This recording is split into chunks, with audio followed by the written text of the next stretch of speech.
Political parties اپنے اپنے ایجنڈے پہ کس طرح کام کرتی ہیں کہ وہ حکومت لینے کے لیے ہر وہ قدم اٹھاتی ہیں جو جائز ہو یا ناجائز ہو.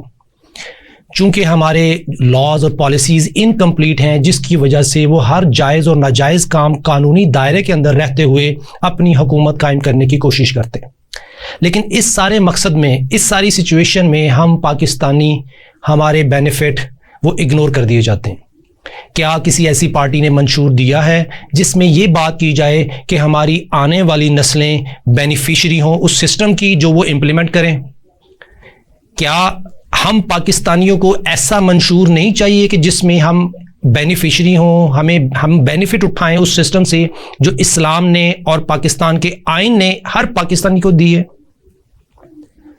ناظرین، ہمارے پاس جتنے قوانین ہیں ان میں ہم پاکستانی بینیفیشری تو نہیں ہیں، لیکن ہم لائبلٹی ضرور ہیں، جس میں کہ ہماری آنے والی نسلیں لائبلٹی کے اندر، ڈیٹ ٹریپ کے اندر، ماڈرن سلیوری کے اندر پھنسی ہوئی ہیں.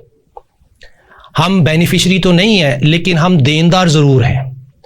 کس کے؟ اس سسٹم کے جس سسٹم میں ہمارے اوپر قرض اور سود چڑھا دیا گیا. ہم آج پاکستانیوں کے اوپر ہر آنے والا لمحہ، ہر آنے والا دن 20 ارب روپے کے حساب سے سود بڑھا رہا ہے. چونکہ ہمارے پاس ہر روز 20 ارب کمانے کے لیے نہیں ہے تو اس کا مطلب یہ ہوا کہ لائبلٹی انکریز ہو رہی ہے. ناظرین، جتنی لائبلٹی ہم پر چڑھ چکی ہوئی ہے، ہمارے پاس 7,000 ارب کے کرنسی نوٹس ہیں، لیکن ہماری جو لائبلٹی ہے وہ 30,000 ارب سے بڑھ کے 40,000 ارب تک لوکل ہے.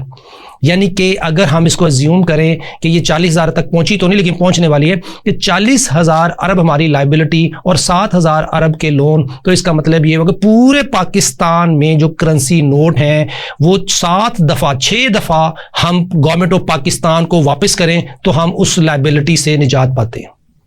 ناظرین، یہ کیسے کہ 7,000 ارب کے نوٹس اس کو 1 مرتبہ دیں، 2 مرتبہ دیں، 3 مرتبہ دیں، 4 مرتبہ دیں، 5 مرتبہ دیں، 6 مرتبہ دیں، ناظرین پھر جا کے لوکل لائبلٹی اترتی ہے گورنمنٹ آف پاکستان کی. اتنے تو نوٹس ہی نہیں ہیں، اتنی تو رقم ہی نہیں ہے ہمارے اس سسٹم میں، کرنسی نوٹس کی سرکولیشن میں.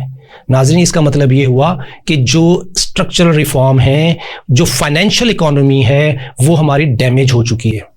وہ اس کا کوئی میچ ہی نہیں ہے کہ ہم اپنے 7,000 ارب کماتے رہیں، کما کے لے بھی لیں، ایک بندہ کما کے 7 ارب لے بھی لے، لیکن ہم اپنی لائبلٹیز اتار نہ سکیں. اسی طرح ڈالرز کا 130 بلین ہمارے پاس ڈالرز نہیں ہے لیکن ہمارے اوپر لائبلٹی ہے. اس کا مطلب یہ ہوا ناظرین کہ جو ہماری فائنینشیل پالیسیز ہیں وہ اس طریقے سے ہمارے ہی آنے والے بچوں کو تباہ و برباد کر رہی ہیں کہ ہم اس پوزیشن میں نہیں ہیں کہ پیسے کما سکیں، نہ تو روپی کما سکیں نہ ڈالر کما سکیں.